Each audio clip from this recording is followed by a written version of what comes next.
Welcome back students. Today we are going to learn the remaining part of our story. The name of our story is The Boy Who Broke the Bank. In the previous 2 or 3 lectures we learnt about the rumor. The rumor that is spread in all over the village. What is the rumor? That the bank has economically collapsed and everybody want to withdraw their money. What happened next we are going to learn in the today's lecture. बघा विद्यार्थ्यांनो, आपण मागच्या 2 ते 3 दिवसापासून एक नवीन लेसनला सुरुवात केलेली आहे. लेसनचं नाव आहे the boy who broke the bank. या लेसन मध्ये आपण 2 सेंट्रल कॅरेक्टर बघितलेले आहे, नथू आणि सीताराम. आणि एका मित्राकडून दुसऱ्या बातमीचा कसा विपर्यास केला जातो आणि ती बातमी संपूर्ण गावामध्ये कशी पसरते आपण बघितलं. त्यानंतर आपण बघितलं की एका दीपचंद या नावाच्या दुकानामध्ये जो कटिंग करण्यासाठी एक वृद्ध व्यक्ती आलेला असतो, त्याने काय केलं, ती कटिंग अर्धवट सोडून तो कुठे गेलेला आहे, पब्लिक टेलिफोन बूथला गेलेला आहे. त्या ठिकाणी तो सेठ गोविंदराम यांच्या घरी फोन करतो. त्या ठिकाणी त्याला कळतं की सेठ गोविंदराम सध्या गावात नाही तर ते काश्मीरला गेलेले आहेत. मग या बातमीचा तो चुकीचा अर्थ काढतो आणि काय सांगतो की या ठिकाणी सेठ गोविंदराम देश सोडून पळून गेलेले आहेत. The bird has phloem. आणि त्यानंतर मग आपण बघितलं की ही बातमी भिकाऱ्यापर्यंत जाते, ओल्ड गणपत याच्यापर्यंत ही बातमी जाऊन जाते.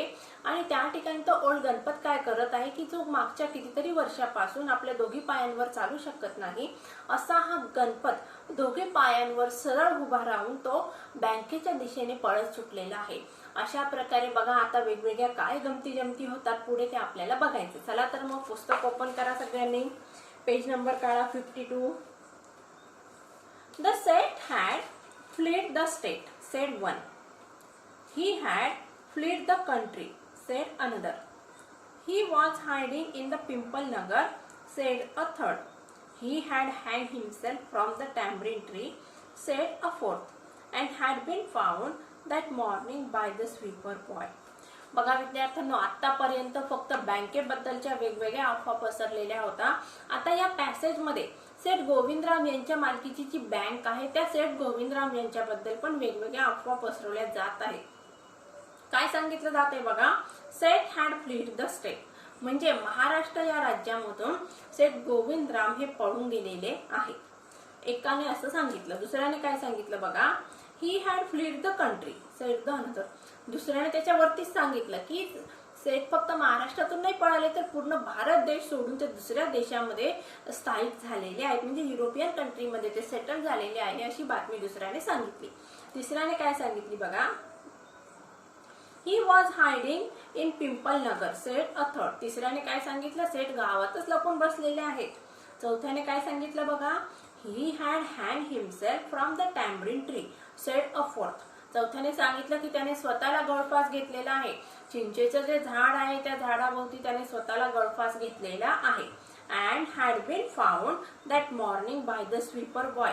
आणि त्या ज्या झाडाला, चिंचेच्या झाडाला सेठ गोविंदराम यांनी गळफास घेतला आणि ते स्वीपर बॉयला दिसलेलं आहे, अशी अफवा संपूर्ण गावामध्ये पसरते. बघा, एक छोटीशी बातमी आहे. कुठली बातमी की बँकेने एका आपल्या ग्राहकाला, ग्राहक म्हणते मी या ठिकाणी एम्प्लॉईला पगार वेळेवर दिलेला नाही आहे, त्याचा विपर्यास वेगवेगळा केला जातो आणि ती बातमी येऊन पोहोचते बँकेच्या मालकापर्यंत. आता बँकेचे मालक फक्त काश्मीरला गेलेले आहेत, ही न्यूज येते गावामध्ये. तर त्या न्यूजचा किंवा त्या बातमीचा बघा किती वेगवेगळ्या अर्थाने किंवा अँगलने विपर्यास केला जातो. कोणी काय सांगतं की सेठ गोविंदराम महाराष्ट्र सोडून गेले, दुसरं सांगतं की सेठ देशच सोडून गेलेले आहेत, तिसरी व्यक्ती सांगते की एक सेठ गोविंदराम आपल्या गावामध्येच कुठेतरी लपून बसलेले आहेत. चौथी व्यक्तीने काय सांगितलं तर सेठ गोविंदराम यांनी आत्महत्या केली. आणि कुठं आत्महत्या केली तर चिंचेच्या झाडाखाली. त्यांनी चिंचेच्या झाडाला स्वतःला लटकवून घेतलेलं आहे आणि त्यांचं मृत शरीर स्वीपर बॉयला दिसलं. अशा प्रकारे वेगवेगळ्या अफवा गावामध्ये पसरवल्या जात आहेत. आता या अफवा सत्य आहे का असत्य आहे कोणीच तपासून बघत नाहीये. फक्त एकाने काही सांगितलं दुसऱ्यापर्यंत पोहोचलं, दुसऱ्याने सांगितलं तिसऱ्यापर्यंत पोहोचलेलं आहे आणि तिसऱ्याने त्यात अधिक इन्फॉर्मेशन ऍड करून ती इन्फॉर्मेशन चौथ्यापर्यंत पोहोचवलेली आहे आणि चौथ्याने पण त्यात अधिक ऍडिशन केलेली आहे. आणि अशी ही addition plus plus plus plus वाढत जात ती बातमी भली मोठी फुगवून संपूर्ण गावामध्ये पसरली. चला पुढे काय होतं बघूया. By noon the small bank had gone through all its ready cash. and the harassed manager was in dilemma. बघा बाय नून म्हणजे काय, बाय आफ्टरनून म्हणजे दुपारपर्यंत काय झालेलं आहे, द स्मॉल बँक, बँक कशी आहे, छोटीशी आहे, had gone, past perfect tense, कुठला टेन्स आहे, past perfect tense, had plus V3, had gone all through all its ready cash, म्हणजे बँकेमध्ये जेवढी रोख रक्कम होती तेवढी सगळी रोख रक्कम ज्यांनी ठेवीदार होते किंवा खातेदार होते त्यांनी ती सगळी रक्कम काढून नेली. And the harass manager, harass म्हणजे काय, वैतागलेला जो मॅनेजर होता, वॉज इन अ डायलेमा, आणि तो गोंधळात पडला. डायलेमाचा अर्थ दिलाय बघा, a difficult situation, a situation which makes problem, म्हणजे तो बिचारा संकटात सापडलाय किंवा गोंधळात पडला. हे असं काय होऊन राहिलेलं आहे, कस्टमर जे बँकेचे रेग्युलर कस्टमर आहेत ते बँकेमध्ये पैसे न ठेवायला येता बँकेतून पैसे का काढत आहे या प्रश्नाचं उत्तर त्याला सापडत नाहीये. Emergency funds could only be obtained from another bank some 30 miles distant, and he wasn't sure he could pursue the crowd to wait until then. आता बघा बँकेमध्ये जेवढी शिल्लक रक्कम होती तेवढी शिल्लक रक्कम सगळ्या खातेदारांनी काढून नेलेली आहे आणि अजून लोक त्या ठिकाणी बँकेमधून पैसे काढण्यासाठी आलेले, ज्यांनी ज्यांच्या ठेवी जमा केल्या होत्या ते सगळे लोक त्या ठिकाणी जमा झालेले आहेत. मग आता या ठिकाणी बँकेचा जो पैसा होता शिल्लक तो संपलेला आहे आणि इमर्जन्सी फंड मग आता जो काढून न्यायचा होता तो इमर्जन्सी फंड त्यांना काय करावं लागणार होतं, दुसऱ्या एखाद्या बँकेकडून घ्यावं लागणार होतं. आणि दुसरी बँक किती लांब होती बघा, 30 माइल्स डिस्टन्स, म्हणजे दुसरी बँक 30 मैल अंतरावर होती. मग आता एवढ्या लांबून पैसा येण्यासाठी, आता हे अंतर खूप कमी आहे पण आजच्या कंडिशन मध्ये ज्यावेळेस तो बँकेचा मॅनेजर बिचारा वैतागला होता, लोकांची गर्दी प्रचंड प्रमाणात बँकेमध्ये झाली होती, त्याच्यासाठी हे 30 मैल अंतर पण खूप लांब होतं. And he wasn't sure he could pursue the crowd to wait until they, आणि मग त्याला खात्री नव्हती, कुठल्या गोष्टीची खात्री नव्हती, परस्यूड म्हणजे काय, मेक समवन टू बिलीव्ह, लोकांना तो विश्वास बसू शकणार नव्हता की मी बँकेकडे सध्या पैसा आहे आणि तो पैसा दुसऱ्या बँकेकडून आणायचा आणि आम्ही तुम्हाला तुमचा पैसा परत देऊ. या गोष्टीसाठी लोकांना त्याचं मन वळवणं किंवा जे खातेदार होते त्यांचं मन वळवणं या ठिकाणी त्या बँक मॅनेजरला अतिशय कठीण जाणार होतं. And there was no way of contacting said Govindram on his houseboat in Kashmir. आणि सेठ गोविंदराम खरंच कुठे गेले होते, मग काश्मीरला गेलेले होते. कुठे गेले होते बघा ते, Seth Govindram on his houseboat in Kashmir, काश्मीरमध्ये ते सुट्ट्या एन्जॉय करत होते आणि त्या ठिकाणी त्यांच्याशी संपर्क साधण्याचं कुठल्याही प्रकारचं साधन नव्हतं. म्हणजेच मग बघा या ठिकाणी आपल्याला एक गोष्ट लक्षात येते की हा लेसन जुन्या काळातला आहे. आजच्यासारखं जे ॲडव्हान्स टेक्नॉलॉजी कम्युनिकेशनचं आपल्याकडे आहे, मोबाईल आहे, मोबाईल फोनच्या माध्यमातून आपण कोणालाही कुठेही कधीही फोन करू शकत असतो. अगदी रात्री 12 वाजता सुद्धा आपण आपल्या मित्राला किंवा आपल्या नातेवाईकांना फोन करून त्याची इन्फॉर्मेशन घेऊ शकतो. पण या ठिकाणी मग कॉन्टॅक्टचं कुठलंही साधन नाहीये, म्हणजेच मग त्या काळामध्ये मोबाईल फोन नव्हते, ही इन्फॉर्मेशन आपल्याला या लेसन या पॅसेजच्या माध्यमातून मिळते. आता या लेसनला इंडियन बॅकग्राऊंड आहे, ही गोष्ट आपल्याला समजलेलीच आहे कारण सगळी जी नावं आहेत ती भारतीय आहेत. People were turn back from the counters and told to return the following day. बघा आता पीपल वेअर टर्न बॅक म्हणजे बँकेमध्ये जे ठेवीदार होते ते पैसे घेण्यासाठी आलेले होते आणि ते रिकामे हाती परत गेले. Counters and told them to return the following day, आणि त्यांना काय सांगण्यात आलं की उद्या तुम्ही येऊन तुमचे पैसे घेऊन जा. They did not like the sound of that. पण लोकांना बँकेच्या मॅनेजरने जे सांगितलं होतं की उद्या तुम्ही या आणि तुमचे पैसे घेऊन जा, ते लोकांना अजिबात आवडलेलं नव्हतं. अँड सो ते गॅदर्ड आउटसाइड, मग त्यामुळे त्यांनी बँकेच्या बाहेर गर्दी केली होती किंवा बँकेच्या बाहेर जमाव जमलेला होता. On the steps of the bank shouting, give us our money or we will break in and fetch the said. We know he is hiding in a safe deposit locker. Mischief makers who didn't have a paisa in the bank joined the crowd and aggravated their mood. आता या ठिकाणी बघा बँकेत जे लोक पैसे काढण्यासाठी आलेले होते, जेवढा पैसा शिल्लक होता बँकेमध्ये तेवढा पैसा लोकांना देण्यात आला. पण एकाच वेळी जर जास्तीत जास्त लोक बँकेमध्ये आलेले आहेत आणि त्या ठिकाणी बँकेतील पैसा संपल्यामुळे बँकेच्या मॅनेजरने सांगितलं की उद्या तुम्ही येऊन पैसे घेऊन जा. पण या ठिकाणी लोकांना बँकेच्या मॅनेजरने जे सांगितलेलं होतं ती गोष्ट आवडलेली नाही. मग लोक बँकेच्या बाहेर घोळक्याने किंवा समूहाने जमा झालेले आहेत। आता समूहाने जमा झालेल्या लोकांनी काय केलं, मग गोंधळ घालण्यास सुरुवात केलेली आहे। त्यांनी आंदोलनाच्या मूडमध्ये ते लोक आलेले आहेत, जमाव जमलेला आहे आणि काय म्हणतायत बघा ते, गिव्ह बँक शाउटिंग, आणि ते बँकेच्या बाहेर जोरजोराने आरोळ्या मारायला लागलेले आहेत। Give us our money or we will break in, आम्हाला आमचे पैसे परत द्या नाही तर आम्ही या ठिकाणी बँकेची तोडफोड करू। And fetch the set, we know he is hiding in a safe deposit locker. And fetch the set म्हणजे काय, मग इम्परेटिव्ह सेंटेन्स आहे। सेठ गोविंदराम यांना या ठिकाणी खेचून ओढून घेऊन या, आम्हाला माहिती आहे सेठ या ठिकाणी गावातच आहेत। एकाने काय ऍड केलं माहिती का बघा, he is hiding in a safe deposit locker, बँकेमध्ये जे लॉकर आहे त्या सेफ डिपॉझिट लॉकर मध्ये सेठ गोविंदराम लपून बसलेले आहेत आणि त्यांना त्या लॉकर मधून बाहेर काढा। बघा विद्यार्थ्यांनो, आहे की नाही मजेशीर? लॉकरचा वापर आपण कशासाठी करत असतो, पैसा अडका किंवा दागदागिने ठेवण्यासाठी करत असतो। लॉकरची जागा किती असते तुम्हाला माहितीच असेल, अतिशय छोटी अशी ती जागा असते आणि त्या लॉकर मध्ये सेठ गोविंदराम सारखा जिवंत माणूस लपून बसलेला आहे। एवढी अतिशयोक्ती लोकांनी या ठिकाणी केलेली आहे। Fetch the set, let the set be fetch, change the voice कसं होणार बघा, फेच द सेट काय केलं मी बघा, let the set be fetch, FETCHED। We know he is hiding in a safe deposit locker, काय म्हणतायत बघा लोक, आम्हाला माहितीये, काय माहितीये, सेठ या ठिकाणीच लपून बसलेले आहेत। Mischief makers who did not have a पैसा in the bank, mischief maker म्हणजे काय, जे टवाळखोर लोक होते, गोंधळ घालणारे लोक होते की ज्यांचा 1 रुपयाही बँकेमध्ये शिल्लक नव्हता किंवा ज्यांनी बँकेमध्ये कुठल्याही प्रकारचे पैसे जमा केलेले नव्हते, त्यांनी काय केलं बघा, who did not have a पैसा in the bank joined the crowd and aggravated their mood, त्यांनी सुद्धा त्या जमावामध्ये ते एकत्र आलेले आहेत आणि त्या ठिकाणी त्यांनी त्या जमावाला भडकवण्याचं काम केलं। ऍग्रिवेटेड म्हणजे काय, अनॉयड म्हणजे त्यांच्या रागामध्ये भर टाकण्याचं काम केलेलं आहे। The manager stood at the door and tried to placate them, आता मॅनेजर बिचारा बँकेच्या दरवाजाजवळ उभा आहे आणि या ठिकाणी प्लेकेटचा अर्थ काय बघा, stop someone from feeling angry, तो बिचारा लोकांना शांत करण्याचा प्रयत्न करत आहे।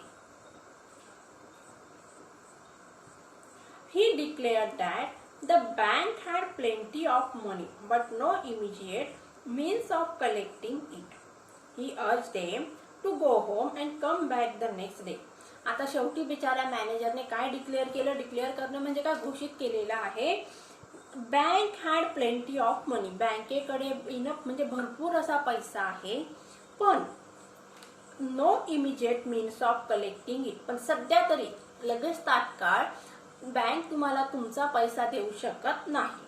आणि ही अर्ज म्हणजे काय, request, manager requested to the people or crowd to go home, काय सांगितलं मॅनेजरने, मग लोकांना तुम्ही घरी जा, कम बॅक नेक्स्ट डे, आणि उद्या तुम्ही या बँकेत ठेवलेले तुमचे पैसे तुम्हाला उद्या मिळतील। We want it now chanted some of the crowd, now now now, आता बँकेच्या बाहेर भली मोठी गर्दी जमलेली आहे विद्यार्थ्यांनो, आपण चित्र तयार करण्याचं किंवा आपल्या डोळ्यासमोर आणण्याचा प्रयत्न करूया। बघा सेठ गोविंदराम यांची बँक आहे, बँकेच्या बाहेर भली मोठी गर्दी जमलेली आहे, बिचारा मॅनेजर बँकेच्या दरवाजासमोर उभं राहून लोकांना विनंती करत आहे की बाबांनो, बँकेकडे भरपूर पैसा आहे, तुम्ही गोंधळ करू नका, उद्या सकाळी या, तुम्हाला तुमचे पैसे मिळतील, पण जमाव ऐकण्याच्या मनस्थितीमध्ये नाही आहे। आता त्या जमावापैकी एक जण ओरडला, आम्हाला आत्ताच आमचा पैसा पाहिजे आहे। बँकेच्या मॅनेजरने काय सांगितलं, उद्या सकाळी या, मी तुम्हाला तुमचे पैसे देतो, पण या ठिकाणी बँकेच्या मॅनेजरच्या म्हणण्याला कोणीही प्रतिसाद दिलेला नाहीये, उलट तो जमाव चिडलेला आहे आणि काय म्हणत आहे, आत्ताच आम्हाला आमचे पैसे द्या।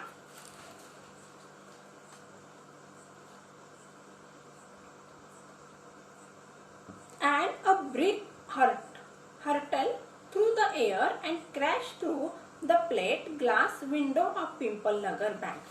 आणि बघा लोकांचा जमाव जमलेला आहे, लोक प्रचंड प्रमाणात चिडलेले आहेत आणि या चिडणाऱ्या लोकांच्या रागामध्ये भर घालण्याचं काम काही गुंड प्रवृत्तीचे लोक करत आहेत। आणि मग त्या ठिकाणीच बघा काय झालेलं आहे, त्या गोंधळामधील एकाच जणाने तो जमाव जमलेला आहे, गोंधळ घालणारा तो जमाव आहे, त्या जमावापैकी एकाने काय केले बघा, एक दगड किंवा वीट उचललेली आहे आणि ती वीट बँकेच्या खिडकीवर फेकलेली आहे। तर काय झालं, बँकेच्या खिडकीवर काचेची खिडकी होती, त्या काचेवर वीट जाऊन पडलेली आहे आणि काचा तुटलेल्या आहे। बघूया काय होतं।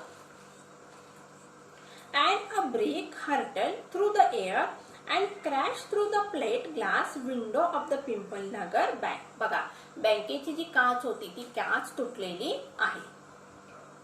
Nathu arrived next morning to sweep the steps of the bank. बघा दुसऱ्या दिवशी काय झालेलं आहे, मग नथूचं आगमन झालेलं आहे। कशासाठी, बँकेचे जे घाण किंवा अस्वच्छता झाली होती साफसफाई करण्यासाठी नथू आलेला आहे। आता तो कुठं साफसफाई करतोय बघा, Nathu arrive next morning to sweep the steps of the bank. बँकेच्या पायऱ्या साफ करण्यासाठी नथू त्या ठिकाणी आलेला आहे। टू स्वीप काय आहे, इन्फिनिटिव्ह आहे। He saw the refuse and the broken glass. आता त्या ठिकाणी काय बघितलं बघा, त्याने जमावाने जे काही गोंधळ घातलेला आहे, काचा पडलेल्या आहेत, दगड पडलेले आहेत, अस्ताव्यस्ता पडलेले, त्याने ते सगळं सामान बघितलं। And stones cluttering the steps, आणि पायरींवर क्लटरिंग म्हणजे काय, विखुरलेले आहेत, दगड सगळीकडे विखुरलेले आहेत असं नथूने बघितलं। Raising his hands in a gesture of horror and disgust he cried, Hooligans, son of donkeys, as though it isn't bad enough to be paid late. It seems my work has also been increased. He smote the steps with his broom, scattering the refuse. Sorry. बघा विद्यार्थ्यांना, आता या ठिकाणी नथू बिचारा त्याचं जे साफसफाईचं काम आहे ते काम करण्यासाठी बँकेत आलेला आहे। बँकेच्या मधली साफसफाई झालेली आहे, तर बँकेच्या बाहेरच्या ज्या पायऱ्या होत्या त्या पायऱ्या साफ करताना त्याला त्या ठिकाणी दगडांचा आणि काचांचा खच सापडलेला आहे आणि तो खच बघून तो अधिकच वैतागला किंवा चिडलेला आहे। आता काय म्हणतो बघा, त्याची प्रतिक्रिया काय आहे। Raising his hands in a gesture of horror, आपले हातवारे करत, हात वरती करत नथू काय म्हणते बघा, गेस्चर ऑफ हॉरर। हॉरर म्हणजे तो बिचारा वैतागला, घाबरलेला आहे, आणि डिस्गस्ट म्हणजे वैतागला सुद्धा आहे। आणि काय करते बघा, ही क्राईड, आणि तो ओरडायला लागला। काय म्हणते बघा, हॉलिजन्स, हॉलिजन्स म्हणजे काय, बुली, बुली म्हणजे गुंड। सन ऑफ डॉंकीज, गाढवांचे लेकरं, गुंड मेले। As though it isn't bad enough to be paid late, आणि हे वाईट नाहीये का, कुठली गोष्ट वाईट नाही का, एखाद्या कर्मचाऱ्याला त्याचा पगार उशिरा देणं हे वाईट नाहीये का। It seems my work has also be increase, आणि तो बिचारा अजून वैतागतो आणि मला असं वाटतं की माझं काम अजूनच वाढलेलं आहे। एक तर मला पगार वेळेवर देत नाही आणि त्यात अजून कामामध्ये वाढ केलेली आहे। अशा प्रकारे नथूने आपला राग व्यक्त केला।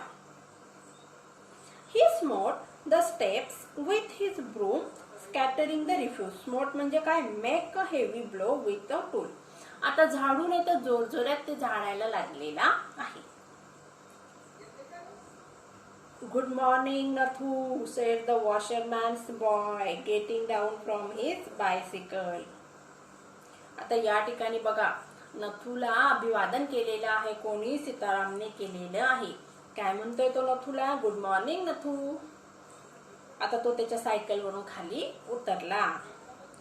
R you ready to take up a new job from the first of the next month. आता सीतारामने नथूला विचारलं, आर यू रेडी म्हणजे तू तयार आहेस का, कशासाठी। बघा काय सांगितलं, are you ready to take up a new job, नवीन जॉब, नवीन व्यवसाय किंवा नवीन या ठिकाणी तू जॉईन होण्यासाठी, नवीन एखाद्या व्यक्तीकडे तू जॉईन होण्यासाठी तयार आहेस का। First of the next month म्हणजे येणाऱ्या 1 तारखेपासून तू दुसरीकडे जॉब करू शकतो। You will have to, I suppose now that bank is going out of business. आणि या ठिकाणी पहिले प्रश्न विचारला, तू करू शकतो का, आणि नंतर काय सांगण्यात आले नथूला की बाबा रे तुला करावंच लागेल। काय करावं लागेल, दुसरीकडे जॉब करावाच लागणार आहे. कारण का मला असं वाटतं, सीतारामने काय सांगितलं नथुला, मला असं वाटतं, I suppose, I means Sitaram काय म्हणतोय, now that bank is going out of business, या बँकेचा व्यवसाय पूर्णतः डबघाईला आलेला आहे, त्यामुळे तुला दुसरीकडे जॉब करावाच लागणार आहे. हाऊ दॅट सेड नथू, असं कसं, नथूने विचारलं. कोणाला विचारलं, सीतारामला.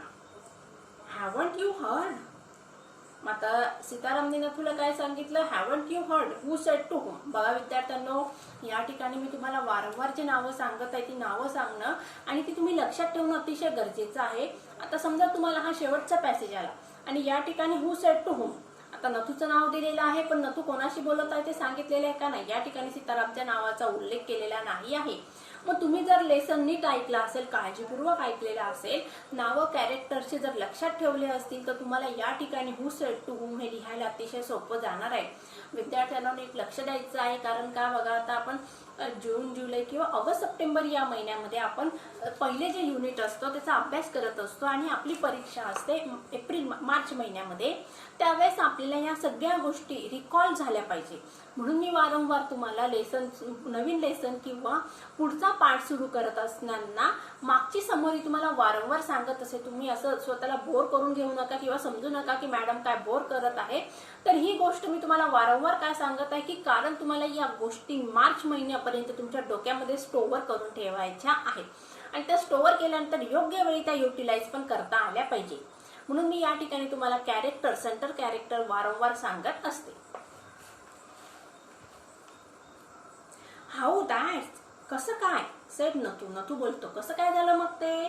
हॅवंट यू हर्ड, तू ऐकलं नाहीस का, सीताराम बोलतो नथूला. काय बोलतो बघा, well you had better wait here until half of the population of Pimpalnagar arrives to claim their money. तू आता थांबच म्हणायचं थोडा वेळ. कधीपर्यंत, अंटिल म्हणजे जोपर्यंत.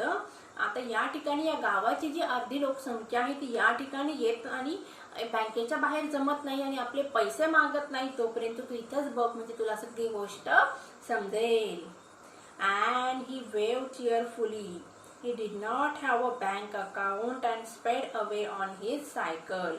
आणि बघा त्याने नंतर काय केलं, नथूने सीतारामने नथूला बाय केलेला आहे, नमस्कार केलेला आहे. तो त्या ठिकाणाहून निघून गेला. कसा निघून गेला, चिअरफुली म्हणजे आनंदाने निघून गेला.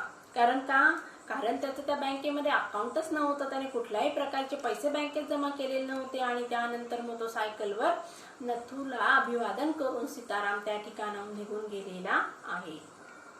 Nathu went back to sweeping the steps muttering to himself. आता नथू बिचारा आपलं जे काम होतं ते काम करण्यासाठी परत गेलेला आहे. When he had finish his work he sat down on the highest step to await the arrival of the manager. आणि त्या ठिकाणी बघा त्याने आपलं काम संपवलेलं आहे आणि बँकेच्या बाहेर स्टेपवर किंवा पायऱ्यांवर तो बसलेला आहे. त्या ठिकाणी अवेट म्हणजे का, तो मॅनेजरची वाट बघत थांबलेला आहे. He was determined to get his pay. आणि त्याने खात्रीशीर ठरवलं की आज मी मॅनेजरकडून पैसे घेऊनच जाणार. निश्चयपूर्वक त्याने ठरवलं की आज काही झालं तरी मी मॅनेजरकडून पैसे नेणारच. Who would have thought the bank would collapse? बघा तो स्वतःशीच बोलतोय. कोणाला असं वाटलं होतं की एवढी चांगली जी बँक आहे, जिचे व्यवहार व्यवस्थित होत आहे, ती बँक कोसळणार किंवा आर्थिकदृष्ट्या डबघाईला येणार. He said to himself, तो स्वतःशीच बोलला. Look thoughtfully into the distance. आणि तो स्वतःच विचारपूर्वक बसलेला आहे, विचार करतो आहे. I wonder how it could have happened. आणि तो स्वतःच म्हणतो मला आश्चर्य वाटतं म्हणे ही गोष्ट कशी काय घडली असेल. बघा आता या ठिकाणी नथू बिचारा एक साधा भोळा माणूस आहे, ज्याच्याकडून आपल्या मनातील दुःख आपल्या मित्राला सांगण्यात आलं, पण ते सांगितलेल्या दुःखाचा विपर्यास करण्यात आलेला आहे आणि तो विपर्यास गावातील लोकांपर्यंत पोहोचलेला आहे आणि त्या दुःखाची एक बातमी झालेली आहे. आणि त्या बातमीने एक चांगली जी बँक होती, जिचा व्यवहार अतिशय सुरळीतपणे होत होता, तो व्यवहार म्हणजे जी डबघाईला आलेली बँक नव्हती, ती बँक लोकांनी डबघाईला आणून टाकली. कशामुळे, एका छोट्याशा बातमीमुळे. म्हणून मग विद्यार्थ्यांना या लेसनच्या माध्यमातून रायटरला आपल्याला काय सांगायचं आहे, र्युमर्स म्हणजे अफवांची ताकद या ठिकाणी रायटरला आपल्याला सांगायची आहे. म्हणून या ठिकाणी रायटरला मेसेज काय द्यायचा आहे की विद्यार्थ्यांनो, आपण कुठल्याही अफवेवर विश्वास ठेवायचा नाही. ती न्यूज, कुठली न्यूज असू देत बघा, मोबाईलवर येणारी न्यूज असू दे, तर ती न्यूज आपल्याला काय करायची, पहिले फेक आहे की नाही ते चेक करायचं आहे. त्यानंतर ती न्यूज आपल्याला आपल्या फ्रेंड सर्कलमध्ये काय करायची आहे, पसरवायची आहे. हा सुंदर असा मेसेज आणि अतिशय बोधपर मेसेज रायटरला आपल्याला या लेसनच्या माध्यमातून द्यायचा आहे. या ठिकाणी फक्त जस्ट फॉर एंटरटेनमेंट आपल्याला हा लेसन घ्यायचा नाही आहे, तर मॉरल पण आपल्याला या लेसनच्या माध्यमातून शिकायचं आहे. कुठलं मॉरल आहे, we do not have to believe on the rumors or the fake news and we do not become a part to spread the fake news. आता मला वाटतं विद्यार्थ्यांनो, तुम्हाला सगळ्यांना हा लेसन अतिशय उत्तमरित्या समजला असेल. आता येणाऱ्या पुढच्या लेक्चरमध्ये आपल्याला इंग्लिश वर्कशॉप कंटिन्यू करायचं आहे. तर हा लेसन तुम्ही आता सगळ्यांनी रीड करायचा आहे. तोपर्यंत सगळ्यांनी घरीच राहा आणि सुरक्षित राहा.